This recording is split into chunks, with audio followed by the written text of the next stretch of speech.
कहिए खुदावन को, खुदा 2000 साल पहले तू उस टेंपल में गया, तूने रस्सी के कोड़े बनाए और जो कुछ वहां पर इल्लीगल था तूने सबको बाहर निकाला था ना।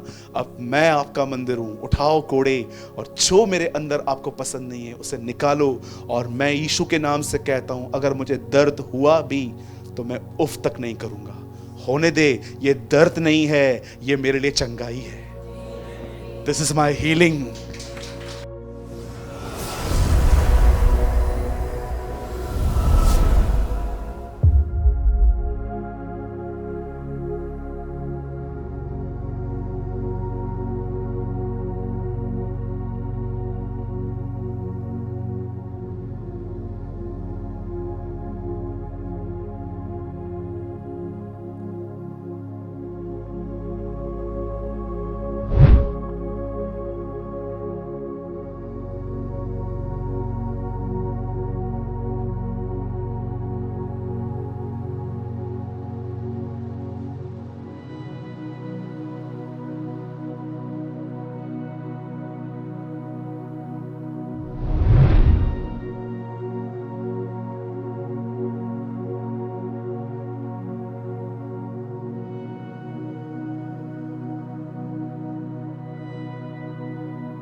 महिमा देंगे तुझको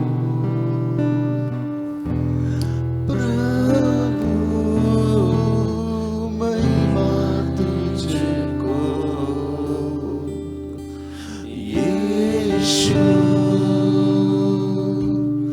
तेरा नाम महान और सबसे ऊंचा है।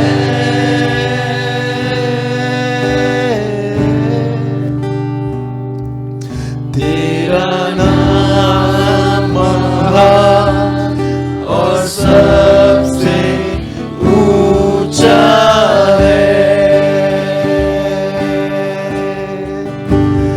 महिमा देंगे तुझको प्रभु, महिमा तुझको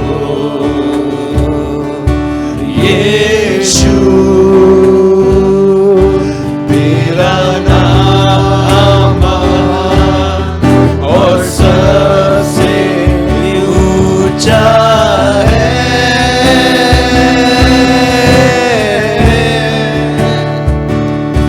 तेरा नाम महान और सबसे ऊंचा है। आदर देंगे तुझको प्रभु, आदर तुझको। May you receive our honor, O Lord. यीशु,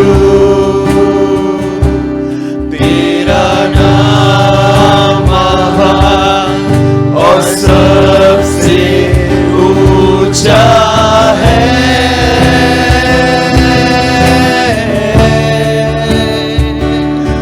तेरा नाम महान और सबसे ऊंचा है।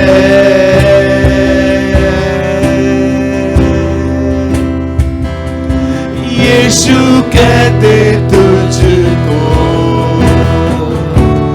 प्रभु, यीशु तुझको प्रभु, तेरा नाम महान और सबसे ऊंचा है।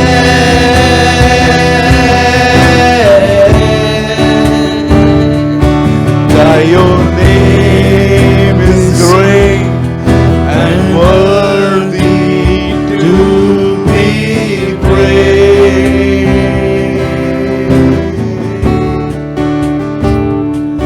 I sing praises to your name, oh Lord, praises to your name, oh Lord. तेरा नाम महान और सबसे ऊंचा है। आइए उसके नाम को ऊंचा उठाएं, आप चंगे हो जाएंगे। तेरा नाम महान और सबसे ऊंचा है।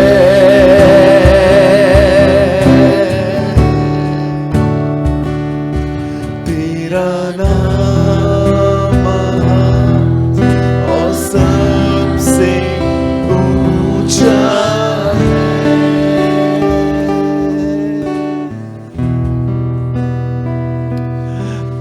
Your name is great and worthy to be praised. So, आप जानते हैं आज के दिन को कहा जाता है रेजरेक्शन डे। कितने लोग याईर की बेटी को जानते? कम ऑन, जानते हैं उनको? वो लड़की मरी, जी उठी, लेकिन आप जानते हो वो फिर से मर गई। कितने लोग लाजर को जानते हैं? जानते हैं ना? लाजर मरा, जी उठा, फिर मर गया। नाइन नगर में एक विधवा थी, उसका बेटा मर गया था। यीशु ने उसको जिलाया, लेकिन फिर से मरा हुआ। अब जानते हैं यीशु पहला व्यक्ति नहीं है जो मुर्दों में से जिंदा हुआ। बहुत लोग हैं, इवन एलिशा और एलिया के टाइम पे भी बहुत सारे लोग मुर्दों में से जी उठे थे। लेकिन हम क्यों यीशु के नाम से रेजरेक्शन डे मनाते हैं? उसका रीजन ये है, ये वो है जो मरा, जी उठा और आज तक जीवित है।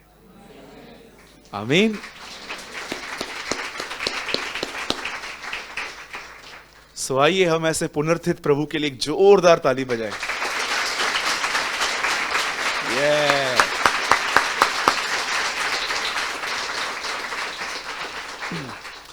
और आप जानते हैं जब यीशु तीसरे दिन मुर्दों में से जी उठा, आप जानते हैं ना, स्वामी मर गए, बहुत सारे परम पूज्य मर गए, ये मर गया, वो मर गया, लेकिन उसकी कब्र खाली है।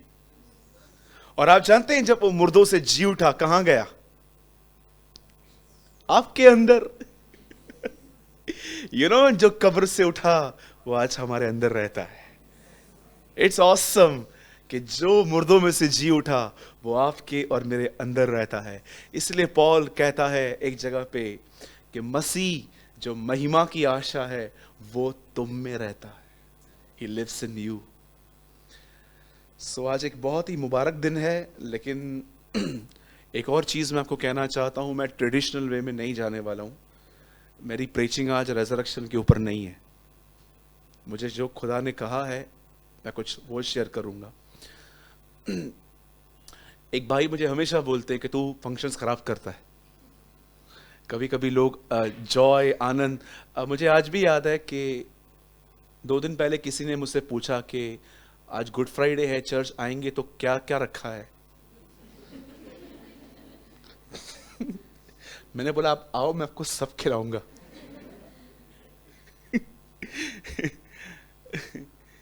एक बार मुझे आज भी याद है, एक चर्च के एक भाई के बच्चे का बर्थडे था, तो उन्होंने एक बहुत बड़ा हॉल बुक किया था। काफ़ी सारे लोग उन्होंने मंगाए थे और उन्होंने मुझसे उम्मीद की थी कि आज मैं बड़ी ब्लेसिंग के लिए प्रेच करूंगा। लेकिन बड़े दुख की बात मैंने वहां पर पश्चाताप प्रचार किया। कुछ लोग बचाए गए, है ना। ट्रेडिशनल वे में हम, कोई दिक्कत नहीं है। आज के दिन हर चर्च के अंदर ये प्रचार होता है कि यीशु जी उठा, जो मैं आपको ऑलरेडी बता चुका हूं, राइट। तो मैं चाहता हूं आज हम कुछ सीखें, कुछ लर्न करें। सब सीखने के लिए आए हैं ना? पक्का? आप चाहते हो कि हम ट्रेडिशनल वे में जाएं कि जो खुदा ने कहा है वो सुने? Yes, it's important. ठीक है, आइए मैं चाहता हूं अब आप सब ध्यान दीजिए। मैं बाइबल आपसे बाद में खुलवाऊंगा, पहले मैं आपको कुछ बताना चाहता हूं। आई नो आज का वर्ड थोड़ा हैवी है, बट इसके सिवा कोई रास्ता भी नहीं है। आइए, मैं चाहता हूं आप सब ध्यान दें।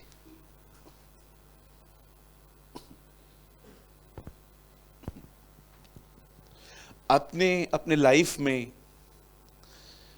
ऐसे बहुत सारे लोगों से मुलाकात की होगी लाइफ में, जिन बेचारों को बड़ी फाइनेंशियल प्रॉब्लम्स होती है। एक ऐसे होते हैं जो अपनी लाइफस्टाइल को नीचे कर देते हैं, लेकिन एक ऐसे होते हैं जब लाइफस्टाइल को नीचे नहीं लेके आ सकते तो वो कर्जों में आ जाते हैं। फिर बॉस को बोलेंगे 10,000 रुपया दो, हर महीने में कटवाऊंगा, या तो वो किसी और से ले लेंगे, लेकिन अपनी लाइफस्टाइल में थोड़ा भी नहीं टूटेंगे। ठीक है, अपने आप में फाइनेंशियल प्रॉब्लम बहुतों को होती है। ठीक है, दूसरी एक और तकलीफ होती है कुछ लोगों को, जो लोग बीमार होते हैं। कई बार दवाइयां दवाइयां दवाइयां। मुझे आज भी याद है, आज से 17-18 साल पहले मेरे घर के अंदर 400 रुपए की दवाइयां आती थी।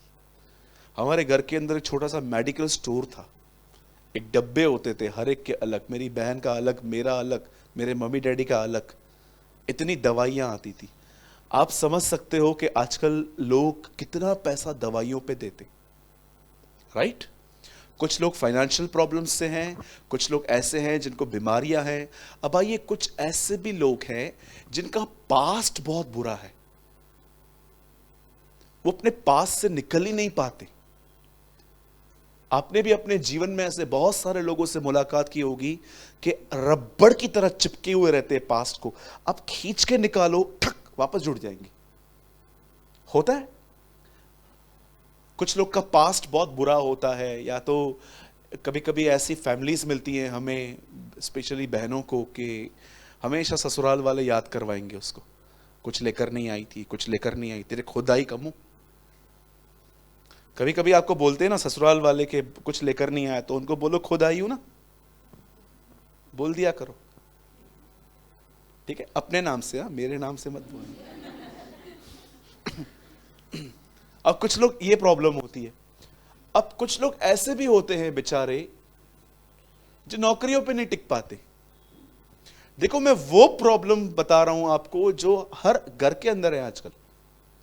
आपने देखा होगा कुछ लोग जॉब पे, आप अच्छी जॉब पे हो, आप इतने टाइम से सेट हो, लेकिन आप देखिए आपके सामने कितने लोग आए और गए, वो टिक ही नहीं पाए। किसी को आपका बिहेवियर पसंद नहीं आया, किसी को आपके बॉस का बिहेवियर पसंद नहीं आया। ये सारी बातें जो हम अपनी जिंदगी में फेस करते हैं, आपको पता है इन सारी चीजों का असर कहां पड़ता है? याद रखिए, ये सब प्रॉब्लम्स आउटसाइड हैं, लेकिन इन सारी बातों की सफरिंग आप एक जगह पे करते हो, वो है आपका माइंड। माइंड। लॉकडाउन में जब एक फेमस एक्टर ने अपने आप को खत्म किया, आप जानते हो, उसके नेक्स्ट डे मैं एक बंदे से मिला जो उसकी मौत से इतना इंस्पायर्ड हुआ था कि वो भी अपने आप को मारने गया था।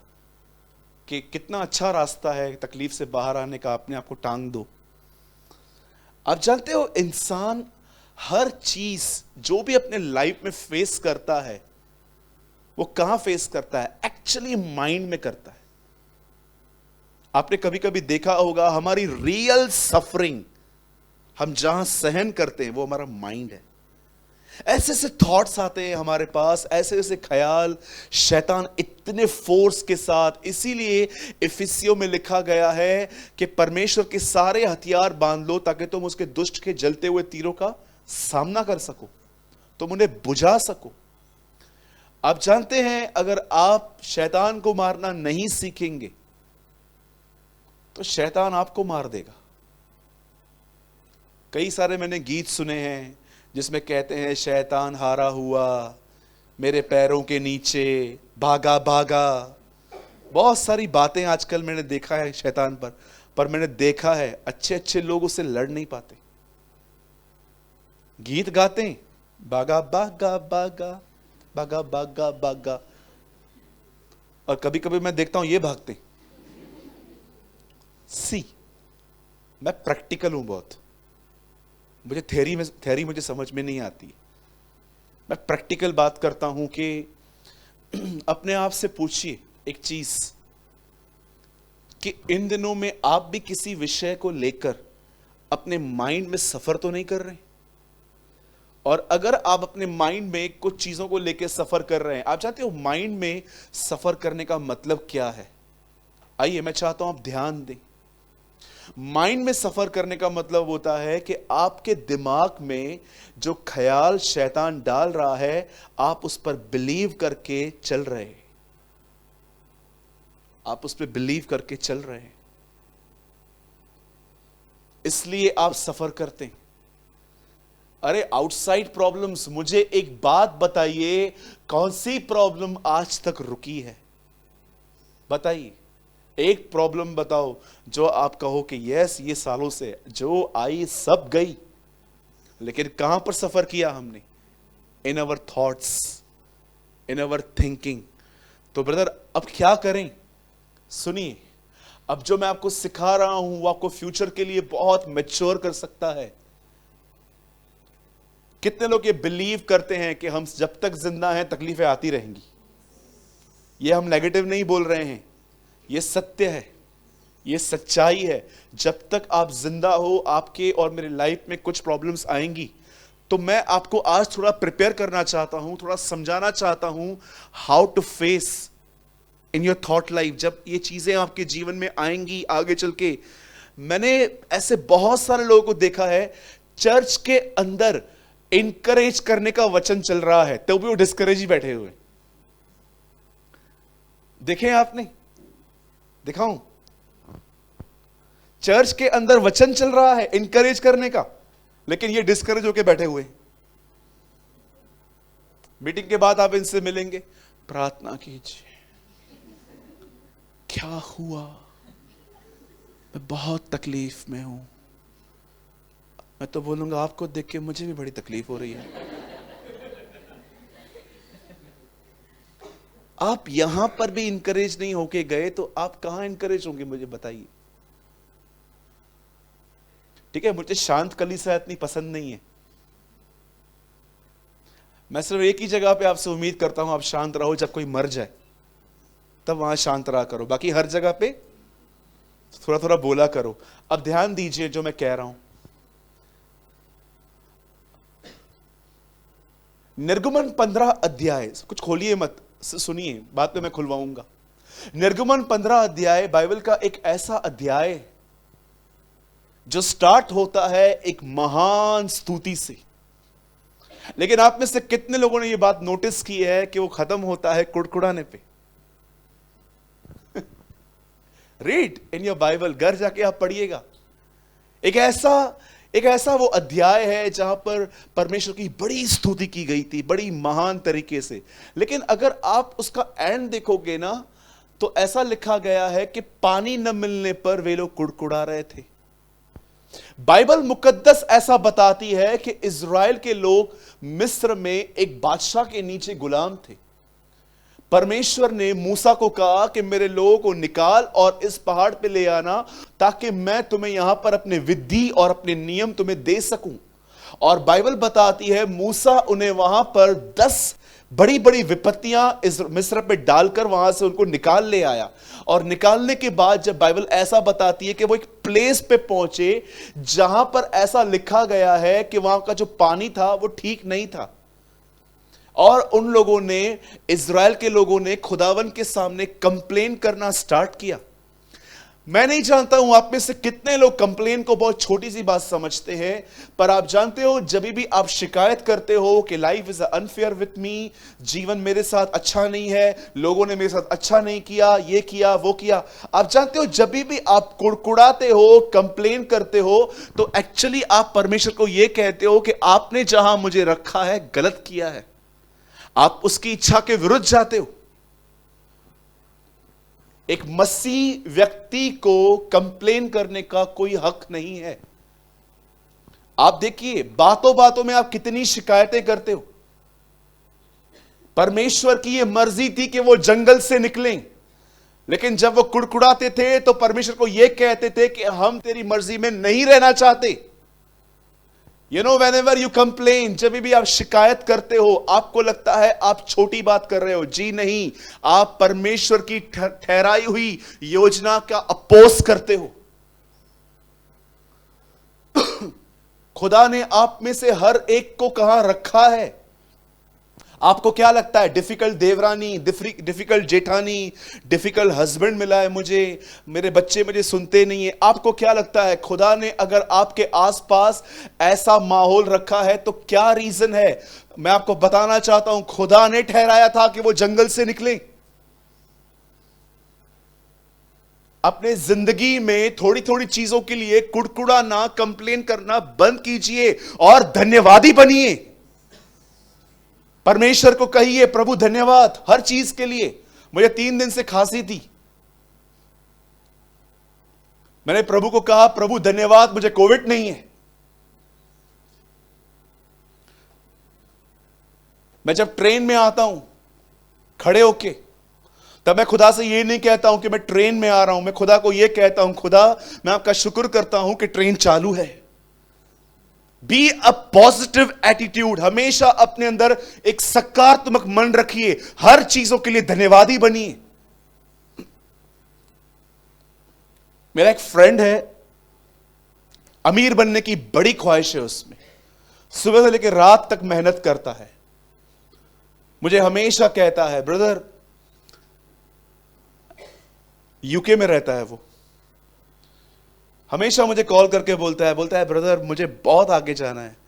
मैं उसको हमेशा एक बात कहता हूं, राजेश, करोड़ों लोग हैं जो यूके में रहना चाहते हैं लेकिन नहीं रह पाते।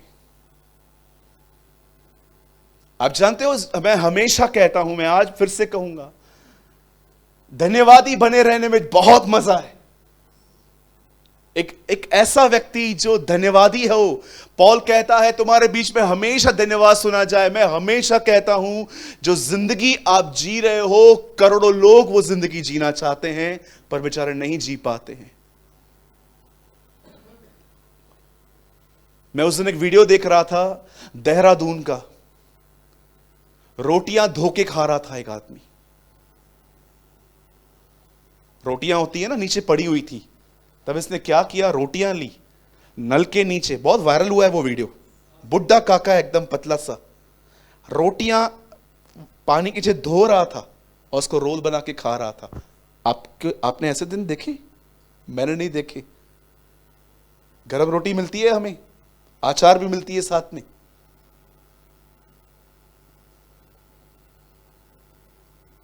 ये बंद कीजिए थोड़ी थोड़ी बातों पे कंप्लेन करना, ये नहीं है, वो नहीं है, वो नहीं है, और धन्यवादी बनिए। द बाइबल सेज, ये एक ऐसा चैप्टर था बाइबल का, जब उन्हें पानी नहीं मिला और जब मिला तो वो पानी ठीक नहीं था, तब बाइबल ऐसा बताती है कि परमेश्वर मूसा को कहता है एक काम कर, वो लकड़ी देख, उस लकड़ी को काट। और बाइबल बताती है जैसे उसे लकड़ी पानी में डाली, वचन कहता है कि वो पानी ठीक हो गया, अच्छा हो गया। जब मैं इन वचनों को पढ़ रहा था, मैंने प्रभु से कहा, प्रभु, अक्सर लोग पेड़ घर के आसपास लगाते हैं, जंगल में पेड़ लगाने कौन जाएगा, यहां पर ये पेड़ किसने लगाया था? I was amazed. ये पेड़ यहां पर लगाया किसने, जिससे पानी ठीक हो जाता है? जब मैं इस वचनों को पढ़ रहा था तब परमेश्वर ने एक चीज मुझे समझाई, सूरज, तुझे इसलिए कुड़कुड़ाना नहीं चाहिए, कंप्लेन नहीं करनी चाहिए, ये याद करके कि इससे पहले कि तेरे लिए तकलीफ आए, उससे पहले मैंने वहां पर तेरा सॉल्यूशन रखा है।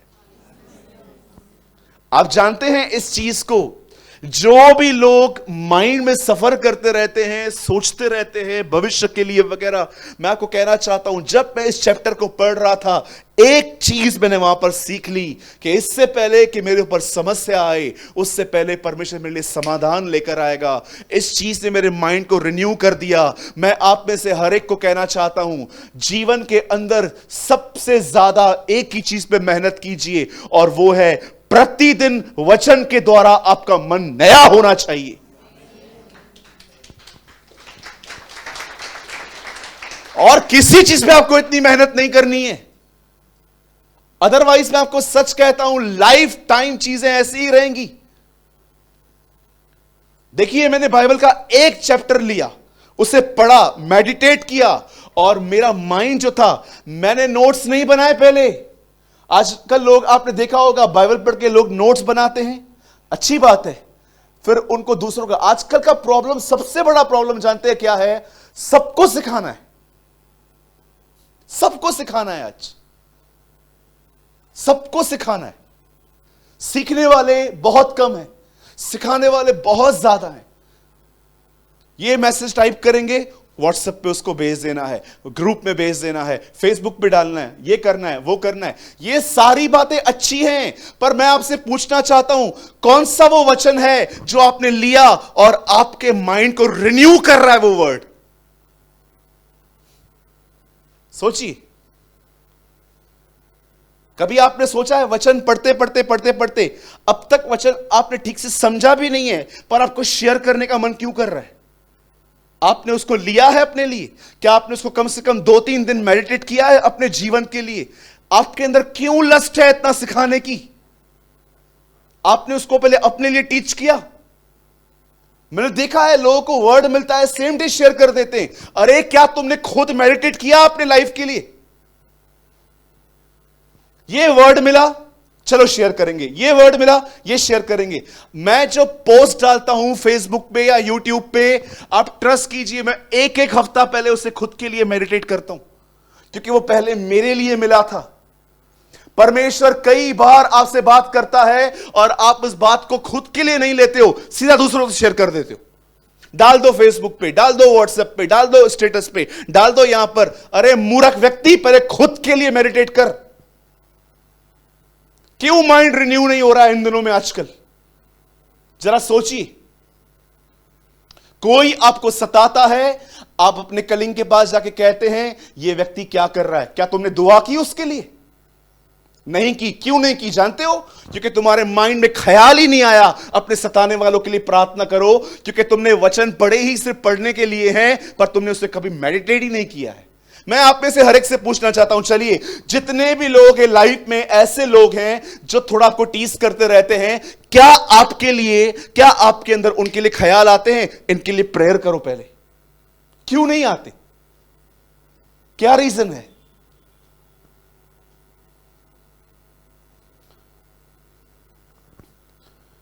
अगर आपने ये जो सेशन में ले रहा हूं छोटा सा, अगर आपने अपने मन को नया करने के लिए मेहनत नहीं की, मैं आपको सच कहता हूं, ये मेरा नेगेटिव कन्फेस नहीं है, मैं आपको सच कह रहा हूं, आपकी पूरी लाइफ ऐसे ही टेंशन्स में निकल जाएगी और आपको पता तक नहीं चलेगा। माइंड, वर्ड ऑफ गॉड, खुदा का कलाम हमें इसलिए नहीं मिला है कि सिर्फ हम उसका प्रचार करें, व्हाट्सएप और फेसबुक पे सबके साथ शेयर करते रहें। यह वचन इसीलिए मिला है ताकि खुदा और आपकी सोच एक हो, ताकि उसकी और आपकी सोच एक हो। अरे मोबाइल कैरी करते हो, पर्स कैरी करते हो, बेल्ट कैरी करते हो, अच्छे कपड़े कैरी करते हो, गॉगल कैरी करते हो, सब कुछ कैरी कर लेते हो, खुदा का कलाम कैरी करते हो अपने आप में?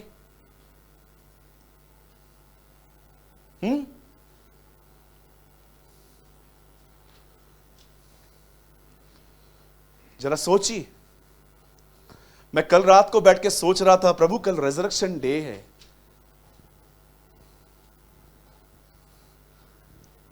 ऐसा लिखा था। मैं पढ़ रहा था जब पुनरुत्थान के लिए प्रभु के, मैं वो महान अध्याय पढ़ रहा था जहां पर यीशु मुर्दों में से जी उठा।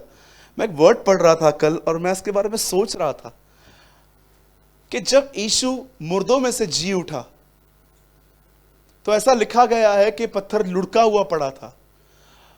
अब एक बात तो तय है कि यीशु मुर्दों में से कैसे जी उठा। पिता अपना सिंहासन छोड़कर उस कब्र में गया और ऐसा लिखा गया है कि खुदावन ने उसे मुर्दों में से जिलाया। मतलब क्या हुआ होगा एक्चुअली देखा जाए तो यीशु वहां पर, उसकी बॉडी पड़ी होगी और खुदा ने वहां पर जाके उसे मुर्दों में से जिलाया। अब मैं आपसे एक सवाल पूछता हूं, यहां पर परमेश्वर तो आत्मा है, उसे अंदर आने के लिए दरवाजा खोलने की, ये पत्थर हटाने की तो नीड है नहीं, और यीशु मुर्दों में से जी उठा। आप जानते हो ना, एक प्लेस पे बाइबल में ऐसा लिखा कि खिड़कियां और दरवाजे बंद थे तो भी वो उनके बीच में खड़ा हो गया था।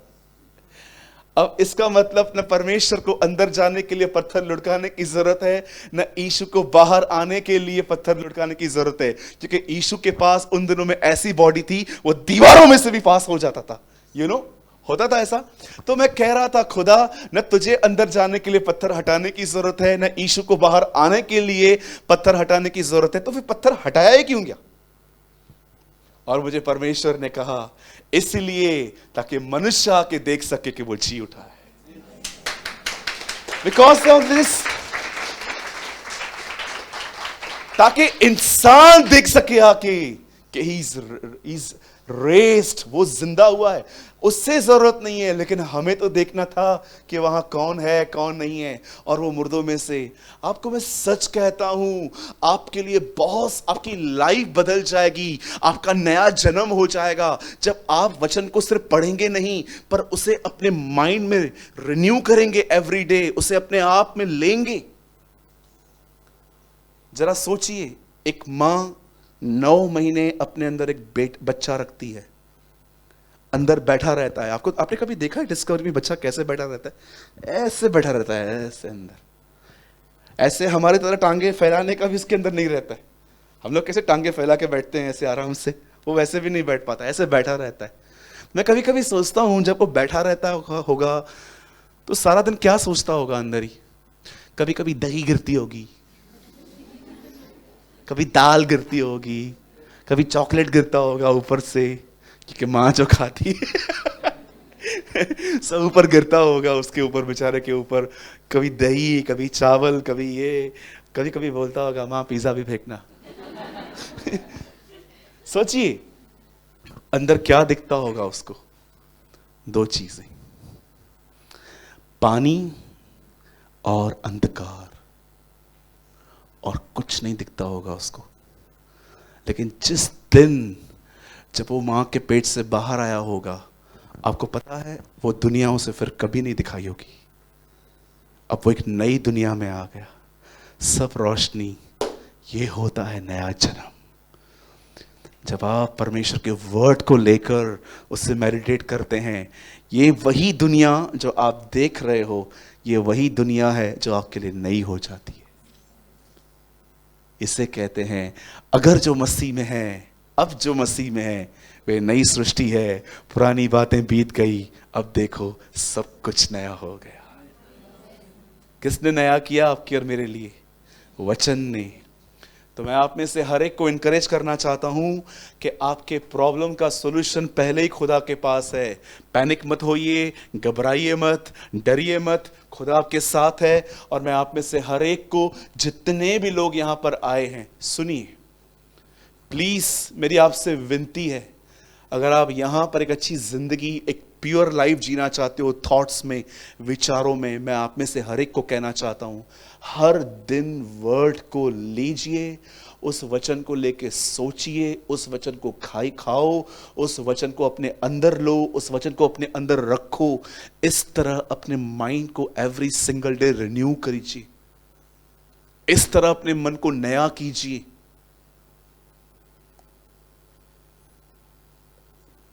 मैं जहां पर अपने ऑफिस में बैठता हूं, वहां पर एक वचन लिखा हुआ है।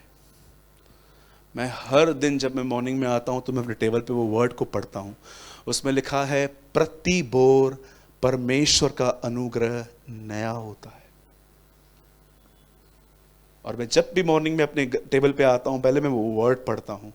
यस, आज भोर है और मैं बिलीव करता हूं कि आज खुदावन मुझ पर एक नया फजल लेकर आएंगे। I start my day like this. एक चीज कर सकते हैं, आज घर जाएंगे ना, एक चिट बनाओ। चिट समझते हो? वो वाला चिट नहीं, कॉपी वाला नहीं, क्योंकि हमारे थोड़े माइंड अभी थोड़े ओल्ड है ना वो वाला चिट नहीं है। एक चिट बनाओ, कौन सा वचन है जो आपको बहुत टच करता है, उस वर्ड को लिखो, और जहां कहीं आप सोते हो वहां सेलो टेप से चिपका दो। और जिस दिन आपको लगे ना अब ये वचन दीवार पे नहीं दिल पे लिखा गया है, वहां से उतार दो। आज के दिन करके देखो, ठीक है? करेंगे? ब्रदर हम कर तो देंगे लेकिन हमको मम्मी मारेगी। क्यों? दीवार पे लिखने नहीं देती है वो हमें। हम मम्मी को मनाओ। चलिए स्टार्ट करें, हम आज के वर्ड में आए। मैंने ये काउंसलिंग देनी थी मुझे, और अब मैं वचन की तरफ जा रहा हूं। मुझे विश्वास है कि आज का वर्ड थोड़ा हैवी है, लेकिन आपको डाइजेस्ट करना पड़ेगा, ठीक है? बाजू वाले को बोलो अब नींद से उठो। हाँ, बहुत सो लिए, ठीक है? समझने वाले को इशारा काफी है। चलिए आइए हम सब खोलेंगे उत्पत्ति, द बुक ऑफ जेनेसिस। अब आइए पुराने लोगों, आज आपकी खैर नहीं है। अल्लाह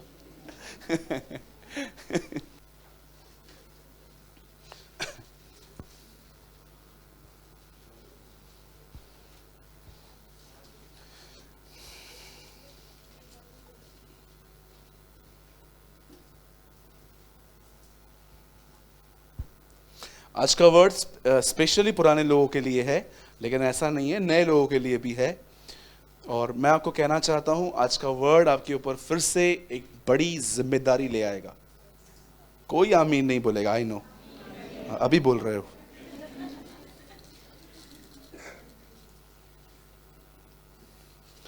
मेरे साथ खोलिए उत्पत्ति का दूसरा अध्याय। ब्रदर थोड़ा कम कीजिए, देखिए कैसे हो रहा है। पंकज भाई उत्पत्ति 2 अध्याय और उसका पहला वचन लगाइए।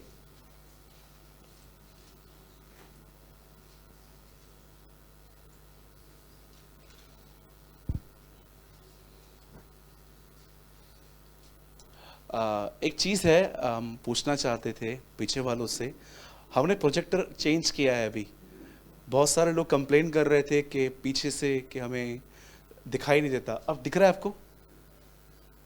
जो पुरानी बहनें बैठी हैं, सिस्टर मनीषा दिख रहा है पक्का?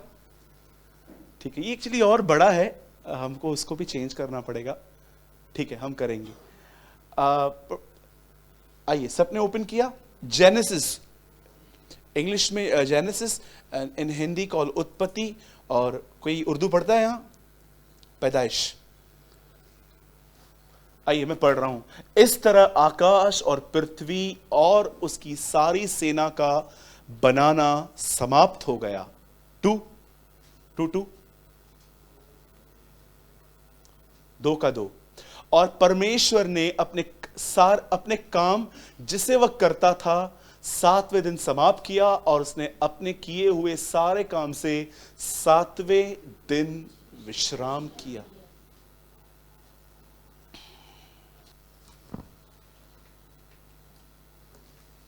आइए मैं चाहता हूं आप सब ध्यान दें।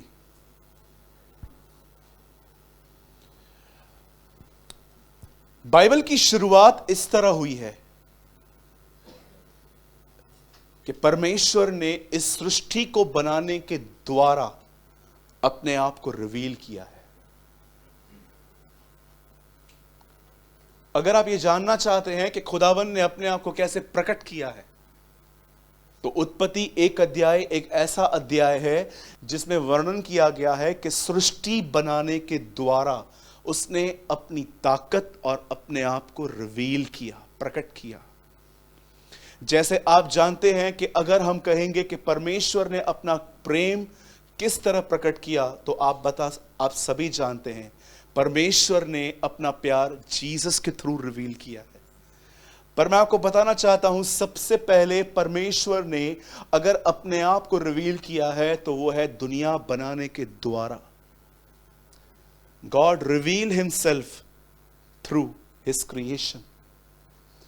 और उसके बाद ऐसा लिखा गया है कि सबसे पहले पृथ्वी पर पवित्र आत्मा मंडरा रहा था, और ऐसा लिखा है कि परमेश्वर ने पहली चीज कही, let there be a light, आओ ज्योति बनाएं, और ज्योति हो गई। ठीक है। उसके बाद अगर आप बाइबल को पढ़ेंगे तो आपको पता चलेगा कि परमेश्वर ने, हो सकता है मैं थोड़ा ऊपर नीचे बोल रहा हूं, ठीक है, लेकिन आप समझ लेना। उसके बाद आपने देखा होगा पानी के 2 हिस्से किए गए हैं। पानी के 2 हिस्से किए गए, एक पानी ऊपर डाल दिया गया है आसमान पे, इसलिए आपने देखा होगा स्काई ब्लू है। आज भी ऊपर आप देखिए वो ब्लू दिखता है, और जो पानी नीचे था उस पानी को भी उसने अलग कर दिया और उसे समुद्र कहा। उसके बाद आप पढ़ते हैं कि खुदावन ने किस तरह से पेड़ पौधे, जंगली वृक्ष वगैरह सब बनाए, और उसके बाद चौथे दिन पे आप पढ़ते हो सूरज और चंद्रमा, और ऐसा लिखा है सारे प्लैनेट्स उसने बनाए। कई लोगों से मैं पूछता हूं कि सूरज उसने क्यों बनाया, मैं अपने लिए नहीं बोल रहा हूं, उससे सूरज क्यों बनाया, तो रीजन देते हैं कि हमारे लिए, बस सब हमारे लिए, सब अपने लिए चाहिए। तीसरे दिन पे उसने क्या बनाए थे, पौधे, पेड़, इनको धूप चाहिए रहती है, उनके लिए बनाए गए। और उसके बाद आप पढ़ते हैं कैसे परमेश्वर ने सब कुछ बनाया। अब आइए हम उस चीज पे आते हैं जो मैं आपको बताना चाहता हूं। आप जानते हो सब कुछ बनाने के बाद छठवें दिन बाइबल बताती है उसने मनुष्य को अपनी समानता में और अपने स्वरूप में बनाया।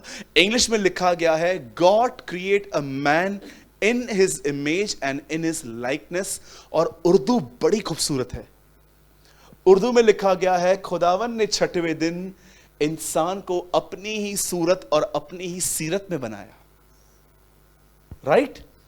जैसे इंसान को परमेश्वर ने अपने स्वरूप और अपनी समानता में बनाया। अब मैं आप में से हर एक से एक सवाल पूछना चाहता हूं, स्वरूप और समानता में क्या अंतर है? क्यों परमेश्वर ने ऐसा लिखा गया है वहां पर कि परमेश्वर उसके नथनों में फूका? आप जानते होंगे ना, लाजर को जिलाया गया था शब्द से, आदम को जिलाया गया ब्रीथ से। क्योंकि लाजर को सिर्फ जिलाया गया था, आदम के अंदर अपना नेचर इंपार्ट किया गया था। That is a reason. जब परमेश्वर ने छठवें दिन मनुष्य को बनाया, ऐसा लिखा गया है कि उसने उसके नथनों में जीवन का श्वास फूका, और फूकने के बाद ऐसा लिखा गया है on the seventh day God rest. परमेश्वर ने इंसान को अपने ही स्वरूप और समानता में, आप जानते हो इन दिनों में आप में से हर व्यक्ति यहां पर जो बैठा है, चाहे आप भाई हैं चाहे आप बहन हैं, आप जानते हैं आप सब परमेश्वर के स्वरूप में हैं। परमेश्वर मेरी तरह दिखता है, रॉन्ग, आप परमेश्वर की तरह दिखते हैं। क्या लोग मेरी बात समझ रहे हैं? आप जानते हो परमेश्वर कैसा है? देखिए मुझे, उसके पास भी मेरी तरह दो आंखें, एक नाक, एक मुंह, दो हाथ, एक पेट। उसने मुझे अपने स्वरूप में बनाया है। पर अब सवाल यह है कि क्या आप उसकी समानता में हैं? जब परमेश्वर ने एक इंसान को अपने स्वरूप और अपनी समानता में, स्वरूप का मतलब बाहर से भी अपनी तरह, समानता का मतलब अंदर से भी उसकी तरह, जब उसने उसको बना लिया, तब बाइबल बताती है जब परमेश्वर ने देखा कि सब बन गया है, उसके बाद लिखा गया है कि जितने काम वो करता था उसने समाप्त किए, और सातवें दिन उसने विश्राम किया। मुझे बताइए क्यों परमेश्वर ने विश्राम किया? Y God rest? एक हिंदू भाई ने, जो गीता का प्रचार करता है, उससे मुझसे सवाल पूछा, बोला कैसा खुदा है तुम्हारा, थकता है? थक गया तुम्हारा परमेश्वर? एक्चुअली वो डिबेट करना चाहते थे मुझसे। वो चाहते थे कि मैं इन बातों का उनको आंसर दूं। मैंने उनको कहा ब्रदर मैं आपको बहुत जल्दी इस बात का आंसर दूंगा। उन्होंने मुझसे कहा कि ये खुदा कैसा है, तुम्हारा खुदा थक जाता है? आप जानते हो परमेश्वर ने यहां पर विश्राम क्यों किया? Why God rest? मैं आप में से हर एक से एक बात पूछना चाहता हूं, जो भी लोग नौकरियां करते हैं, जब आप नए नए जॉब में गए थे, आपके लिए चीजें इजी थी? आपके लिए काम करना आसान था? डिफिकल्ट था। लेकिन जरा सोचिए, आपने किसी को काम सिखा दिया है, अब आप कैसे बैठते हो ऑफिस में? हाँ? आराम से बैठे रहते हो। क्यों? क्योंकि आपका काम कोई कर रहा है।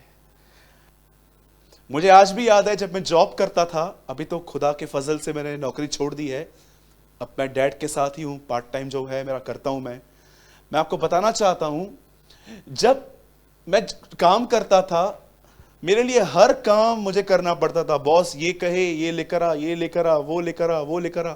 आप सभी जानते हैं मैं वाइन शॉप पे काम करता था।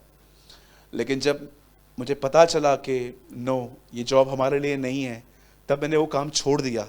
लेकिन मैं आपको बताना चाहता हूं, मुझे आज भी याद है चश्मे वाला वो लड़का जिसको मैंने पूरा काम सिखाया। और कई बार अब जो मुझे बॉस बोलते थे, मैं बैठ के आराम से होता, जा लेकर देख क्या, जा लेकर आज क्या होता है ना। उस व्यक्ति की वजह से मुझे रेस्ट मिलता था, क्योंकि मैंने उसको सारा काम सिखा दिया। आप सिंपल इस बात को समझिए, परमेश्वर दिन रात काम कर रहा था, लेकिन जब परमेश्वर ने अपना रिप्रेजेंटेटिव बनाया तब उसे विश्राम मिला। अब परमेश्वर को एक बात साफ थी कि अब जो काम मुझे करना था, अब वो ये काम ये कर लेगा। परमेश्वर ने एक व्यक्ति बनाया, परमेश्वर ने उसके अंदर एक स्वभाव डाला और परमेश्वर ने विश्राम किया, क्योंकि परमेश्वर जानता था कि जो काम मुझे करना है, इट मींस मुझे लोगों को दिखाना है कि मैं कितना महान और कितना भला, कितना अनुग्रहकारी और कितना दयालु हूं। अब मैं ये काम नहीं करूंगा, अब ये काम आदम करेगा। आप जानते हो, आप में से कितने लोग इस बात को जानते हैं, जो व्यक्ति परमेश्वर की समानता में आया है, उसने परमेश्वर को अपने अंदर विश्राम दिया है। जो व्यक्ति परमेश्वर की समानता में आया है, उस व्यक्ति ने परमेश्वर को विश्राम दिया है। 38 साल के रोगी को चंगा करने के बाद लोग यीशु से मिलकर कहते हैं, सबत के दिन तू क्यों काम करता है? आप सभी जानते होंगे यीशु सबत के दिन काम करता था। वो एक ऐसा दिन था जिस दिन इजरायली कोई काम नहीं करते थे, लेकिन यीशु उस दिन काम करता था। एक दिन लोग उसे कहते हैं, तू सबत के दिन क्यों काम करता है? यीशु कहता है, मेरा बाप भी काम करता है, इसलिए मैं भी काम करता हूं। मैंने अपनी बाइबल में ब्रैकेट में ऐसा लिख दिया है, यहां पर मैं आपको पढ़ के सुनाता हूं। जब उन्होंने यीशु से कहा, सबत के दिन क्यों काम करता है, तब यीशु ने, ये वहां पर लिखा नहीं है लेकिन मैंने ऐड किया है, तब यीशु ने उनसे कहा, मेरा बाप भी काम करता है, मैं भी काम करता हूं। आप जानते हो मैंने यहां ब्रैकेट में क्या लिखा है? मैंने यहां पर लिखा है,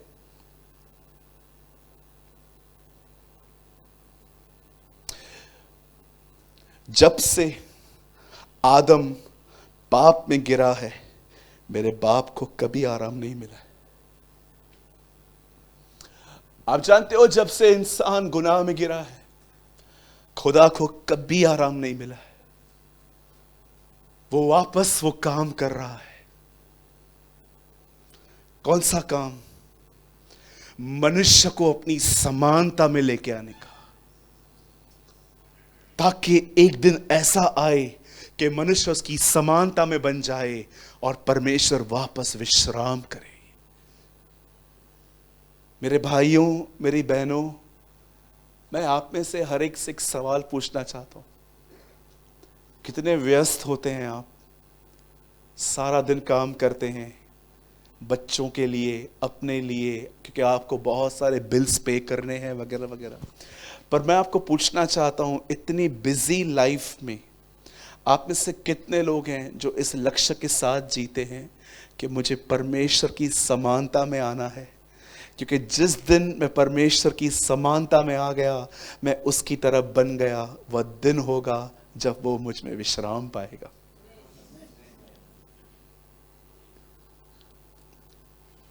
मेरा ये सवाल है आपसे आज। मुझे ये पता है कोई व्यक्ति परमेश्वर की समानता में एक दिन में नहीं आता, पर मैं आप सबसे पूछना चाहता हूं, पर क्या आपने शुरुआत की है? क्या आपने स्टार्टिंग की है? कितने लोग हैं यहाँ पर, मैं आपसे पूछना चाहता हूँ कि एटलीस्ट आज से आप शुरुआत कर रहे हैं कि ब्रदर आज एक नया उपदेश सुन रहा हूँ मैं, कि वो लोग जो परमेश्वर की समानता में आ गए हैं, परमेश्वर उनकी जिंदगी में, उनकी लाइफ में विश्राम कर सकता है। विश्राम करने का मतलब समझते हैं, परमेश्वर आपसे इतना संतुष्ट हो चुका है कि परमेश्वर जानता है कि ये वो व्यक्ति है जो मुझे रिवील करेगा मैं कौन हूं। ये वो व्यक्ति है जो प्रकट करेगा कि मैं कौन हूं। आप जानते हो Kathryn Kuhlman, D L Moody, Smith Wigglesworth, John Wesley, Charles Finney, William Carey, Martin Luther, Chronicle Brothers, Ravenhill, ये सारे जो लोग थे जिन्होंने अपने समय में नेशन शेक की, लोग इनके मिनिस्ट्री के द्वारा ब्लेस्ड हुए, आनंदित हुए, आशीष पाई इन्होंने। आप जानते हो इन सेवकाई, ये सब लोग डिफरेंट क्यों थे? क्यों ये सब लोग बहुत डिफरेंट थे अपने लाइफ में? क्यों आज के प्रीचर्स आज भी इनके प्रीचिंग को लेकर प्रीचिंग करते हैं? कितने लोगों ने जॉन वेस्ली की इस लाइन को पढ़ा है कभी? मैंने अपने आप को आग में जलता हुआ रखा है ताकि सब मुझे जलते हुए देखें। पढ़ा है आपने जॉन वेस्ली की इस लाइन को कभी? मैंने अपने आप को आग में रखा है ताकि सब मुझे जलता हुआ देखे। घर जाके सोचना कि मैंने क्या कहा है आपको। मैं जानता हूं आज की मीटिंग इतनी हैवी है कि आप में से बहुत सारे लोग जो हैं यही सोचेंगे कि ब्रदर नहीं, इट्स वेरी हार्ड, ये होता नहीं है। मैं आप में से हर एक से पूछना चाहता हूं, क्या आपके अंदर थोड़ी सी भी ये डिजायर है, थोड़ी सी भी, नॉट 100%, पर क्या आपके अंदर 10-20% भी ये डिजायर है कि मैं परमेश्वर की समानता में आऊं और परमेश्वर मुझ में विश्राम पाए?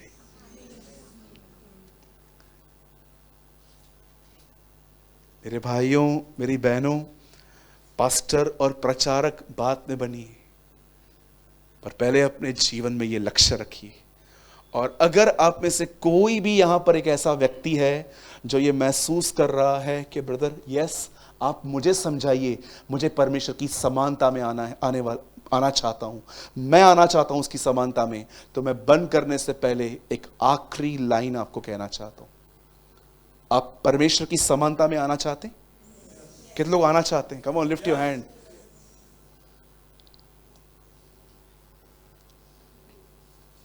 आप जानते हैं आपका कौन वेट कर रहा है इन दिनों में? आप इससे कितने लोगों ने ये देखा है, हम पृथ्वी पे सीड डालते हैं, पृथ्वी हमें फल देती है। आप पेड़ उगाते हैं, पेड़ खुद ब खुद उगता है। आप जानते हो जो चीज ग्रो करती है उस चीज में लाइफ है। कितने लोगों ने यह वचन पढ़ा है? पृथ्वी बड़ी आशा भरी निगाहों से परमेश्वर के पुत्रों का इंतजार कर रही है। आप जानते हो जिस अर्थ पे आप रह रहे हो ना, वो अर्थ भी वेट कर रही है कि आप उसकी समानता में कब आओगे। वहां पर यह नहीं लिखा गया कि यीशु, ऐसा नहीं लिखा गया है वहां पर कि पृथ्वी खुदा का वेट कर रही है। लिखा है पृथ्वी बड़ी आशा भरी निगाहों से परमेश्वर के पुत्रों के प्रकट होने का इंतजार कर रही है। सृष्टि भी इंतजार कर रही है कब कलीसिया उसकी तरह बनेगी और वो उसे लेने के लिए आएगा। यू नो, एक आदमी ने मुझसे पूछा कि ब्रदर रैप्चर क्या है? मैंने कहा मरणहार देह को छोड़कर हमेशा की जिंदा रहने वाली देह को पहन लेना रैप्चर है। आप जानते हो बहुत जल्द परमेश्वर आपको एक ऐसा बदन देने वाला है जो बदन कभी आपको पाप करने के लिए टेम्प्ट नहीं करेगा। परमेश्वर आपको ऐसा बदन देने वाला है जिसमें कभी आपको भूख नहीं लगेगी, एक ऐसा बदन जिसमें कभी कोई शिकायत नहीं होगी। मैं आपको कहना चाहता हूं यह रिवॉर्ड है रैप्चर में। ओ, मैं आपको सच कहता हूं, उद्धार, किसी ने मुझसे पूछा ब्रदर उद्धार क्या है? मैंने कहा मैंने उद्धार पाया है, मैं उद्धार पा रहा हूं और मैं उद्धार पाऊंगा। उससे बोला इसका मतलब क्या है? मैंने कहा जब मैं प्रभु में आया तो मेरे सारे गुनाह माफ हुए, अब जो मेरे अंदर है वो पाप निकल रहा है और एक दिन बहुत जल्द यीशु आएगा और मुझे इस बदन में से निकाल के ले जाएगा। This is called a complete salvation. आप जानते हैं, आपको हमेशा उद्धार ऐसे बोलना चाहिए, मैंने उद्धार पाया था, मैं उद्धार पा रहा हूं और मैं उद्धार पाऊंगा। इसका मतलब मेरे गुनाह माफ हुए हैं और इस समय खुदावर मुझे अपनी समानता में बना रहे हैं, पाप से निकाल के। और बहुत जल्द एक दिन ऐसा आएगा जब वो मुझे इस बदन में से निकाल के अपने साथ ले जाएगा। आपका और मेरा एक लक्ष्य होना चाहिए जिंदगी में कि हम परमेश्वर के स्वरूप में तो हैं, पर क्या हम परमेश्वर की समानता में हैं? मेरी बहनों, जरा सोचो, आपके हस्बैंड को आप कितने भाएंगे अगर आप परमेश्वर की समानता में हो तो? मेरे भाइयों, जरा सोचो, आपकी बीवियां आपसे कितनी ब्लेस्ड होंगी अगर आप परमेश्वर की समानता में आ जाओ। मैं आप पेरेंट्स को कहना चाहता हूं, अगर आप दोनों परमेश्वर की समानता में आओ, आपके बच्चे, मैं आपको कहना चाहता हूं, तीमुथियुस की तरह बढ़ेंगे वो। आपको क्या लगता है, लोग आप में ज्ञान ढूंढ रहे हैं? आपको क्या लगता है, लोग आप में एक बहुत बड़ी थियोलॉजी ढूंढते हैं? मैं आपको बताना चाहता हूं, लोग आप में सिर्फ और सिर्फ खुदा को देखना चाहते हैं और किसी चीज को नहीं। काश, मैं उम्मीद करता हूं 10% लोग भी अगर आज इस मैसेज को सीरियसली लें कि आज रेजरेक्शन डे पे सूरज भाई ने हमको सिखाया था कि हम स्वरूप में हैं, पर क्या हम उसकी समानता में हैं। अगर 10% लोग भी अगर आज इस मैसेज को लें, मैं आपको सच कहता हूं, ओ आपसे मिलने वाले लोग बदलते जाएंगे, आपके साथ मिलने वाले लोग बदलेंगे।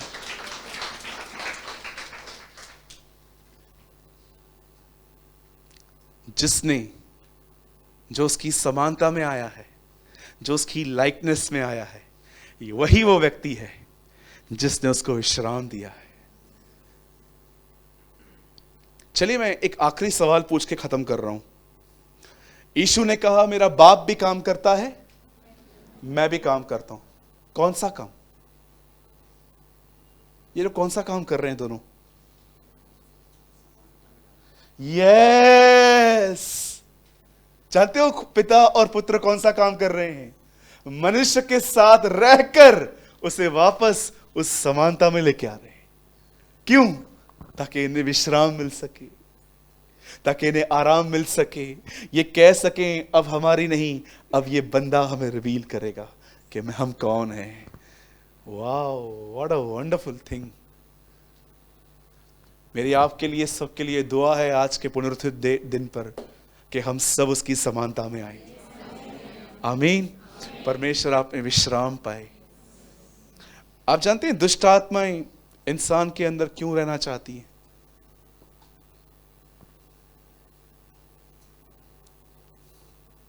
यीशु ने कहा, जब एक आदमी के अंदर से दुष्ट आत्मा निकलती है, बोलो निकलती है, तो वो सूखी जगहों पे जाती है। कितने लोग जानते हैं दुष्ट आत्माएं ट्रैवलिंग भी करती हैं? या लिखा है, लिखा do you know demon travel करते हैं? कभी कभी आपके बस में आपके साथ बैठते हैं।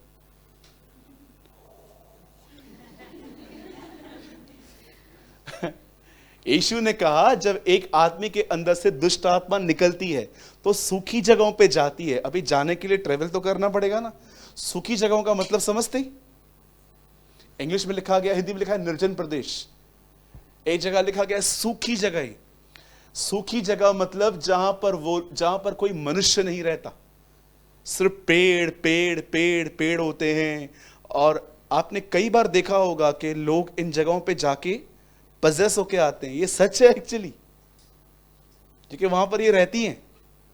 लिखा है, एक दुष्ट आत्मा जब एक व्यक्ति में से निकलती है तो सूखी जगहों पर विश्राम ढूंढती है। बोलिए विश्राम।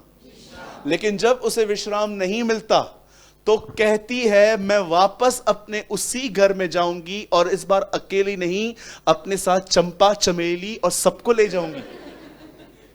इनका ग्रुप है, सब मासी मौसा मौसियां सब साथ में है, उनका ग्रुप बना हुआ है। अब क्या बोलती है, अब मैं अकेली नहीं जाऊंगी, अब मैं कितनों को लेके जाऊंगी? 7। मतलब अब कितनी हो गई? 8 दुष्ट आत्माएं। और ये 8 ट्रैवल करती हैं एक साथ। देखा होगा ना, शाम को पक्षी कभी कभी 7-8 झुंड बना के घूमते रहते हैं, ये भी ऐसे ही है। और जब वो वहां पर जाती हैं तो जानते हो उनमें क्या लिखा गया है? जब वे अपने उस घर को सजा सजाया पाती हैं, बोलो सजा सजाया। गौरंग कम आओ, 7-8 आप में आ सकती हैं। कम कम कम, ये देखिए, हाँ ऐसे खड़े रहिए, वहां देखिए, ये गौरंग ब्रदर हैं, ठीक है, और मैं दुष्ट आत्मा नहीं, चलो ठीक है बोल दिया, ठीक है, ये गौरंग और मैं दुष्ट आत्मा। कोई टाइम था मैं इसके साथ ऐसे रहता था, ठीक है। एक दिन एक प्रचारक आया, छोड़ इसे यीशु के नाम से, और मैं निकल गया, ठीक है। लेकिन अब जानते हो क्या है, अब मैं इसमें वापस जाऊंगा 7-8 को लेकर, और अब मैं जैसे आ रहा हूं तो मैं क्या देख रहा हूं, ये घर सजा सजाया है। जानते हो घर सजा सजाया का होने का मतलब क्या होता है? घर में कोई वचन नहीं है, इनका प्रेयर लाइफ भी 0 है, फास्टिंग इनसे होती ही नहीं है। सच्ची में तेरे से नहीं होती होगी, सुनो, फास्टिंग फास्टिंग नहीं है, प्रेयर नहीं है, अंदर वर्ड भी नहीं है। अब जानते हो जिस घर के अंदर ये नहीं है, ये खुदा का घर है, he is a temple of God. अब जिस घर के अंदर कुछ भी नहीं है, अब वो घर मेरे लिए सजा सजाया हुआ है, इसने खुद मुझे वेलकम किया है। वेलकम 8 डीमंस कम, और मैं सब लेके इसके अंदर घुसूंगा। और लिखा गया है इसकी दिशा पहले से भी बुरी हो गई। आप बिलीव करेंगे, मैंने अपनी आंखों से देखा है कुछ लोगों को प्रभु में रहने से पहले भी वो बुराई नहीं की थी जो प्रभु में आने के बाद की उन लोगों ने। क्यों? जब वो प्रभु में नहीं थे तो फिर भी ठीक थे, लेकिन जब प्रभु में आए और नौटंकियां की, वापस इन लोगों ने अपने घर के अंदर दुष्ट आत्मा बोले, उन्होंने मसीह में आने के बाद पहले से अधिक बुराई की। क्यों? क्योंकि 8 दुष्ट आत्माएं आ गई। ट्रस्ट मी, मुझे बताइए ये दुष्ट आत्माएं जो थी ये वापस क्यों आई? क्योंकि इनको सूखी जगहों पे विश्राम नहीं मिला। अब जानते हो खुदा भी मनुष्य में विश्राम ढूंढता है और दुष्ट आत्मा भी मनुष्य में विश्राम ढूंढती। और अब ये आपके ऊपर है, आप किसको विश्राम करने दोगे। परमेश्वर का आपके अंदर विश्राम करना आपके लिए अनंत जीवन का एक साइन है, पर मनुष्य के अंदर दुष्ट आत्माओं का विश्राम करना उसके विनाश का एक चिन्ह है। Do you know? अगर एक व्यक्ति में खुदा विश्राम करे तो कंफर्म है कि वो व्यक्ति अनंत जीवन पाएगा, लेकिन अगर एक व्यक्ति में दुष्ट आत्माएं रेस्ट करें तो याद रखना ये उसके डिस्ट्रक्शन का, ये उसके विनाश का चिन्ह है। और याद रखिएगा हमेशा इस बात को, जिस आदमी में दुष्ट आत्मा होती है उसमें एक चीज कंफर्म होगी, उस व्यक्ति को अपने गुस्से पर कंट्रोल नहीं होगा। यह उसका सबसे मेन साइन होता है। वो आदमी अपने एंगर को कंट्रोल, ऐसा वैसा एंगर नहीं, बोलने वाला, चीजें उठा के फेंकने का मन करता है उसका। अगर यहां पर कोई भी ऐसा व्यक्ति है जिसको चीजें उठाकर दूसरों को फेंकने की मन होता है, मैं आपको कहना चाहता हूं यहां पर मत आइएगा, फास्टिंग में जाइए, उपवास कीजिए, निश्चय वो आप पे दया करे। क्योंकि बाइबल बताती है एक आदमी दुष्ट आत्मा को पजेस आया था, तब यीशु ने क्या कहा, यह जाति बगैर उपवास और प्रार्थना के नहीं जाती। ये जाति तब जाती है जब तुम फास्टिंग करते हो, क्योंकि फास्टिंग में फेथ बढ़ता है और फेथ से निकलती है ये। खुदावन को विश्राम करने दीजिए। परमेश्वर से कहिए, खुदा आपने मुझे अपने स्वरूप में बनाया है, अब आप मुझे अपनी समानता में बनाओ, निकालो मेरे अंदर से, उठाओ उस कोड़े को जो आपने आज से 2000 साल पहले मंदिर में लिए थे। अब मैं आपका मंदिर हूं, आ ले अपना कोड़ा और निकाल हर चीज को यहां से बाहर जो तुझे पसंद नहीं है। कहिए खुदावन को, खुदा 2000 साल पहले तू उस टेंपल में गया, तूने रस्सी के कोड़े बनाए और जो कुछ वहां पर इल्लीगल था तूने सबको बाहर निकाला था ना। अब मैं आपका मंदिर हूं, उठाओ कोड़े और जो मेरे अंदर आपको पसंद नहीं है उसे निकालो। और मैं यीशु के नाम से कहता हूं, अगर मुझे दर्द हुआ भी तो मैं उफ तक नहीं करूंगा। होने दे, ये दर्द नहीं है, ये मेरे लिए चंगाई है। This is my healing. You know, जब परमेश्वर आपको ब्रेक करे, अपनी तरफ बनाए, तो वो दर्द भी आपके लिए ब्लेसिंग है, वो दर्द भी आपके लिए आशीष है। बोलो यीशु मसीह की।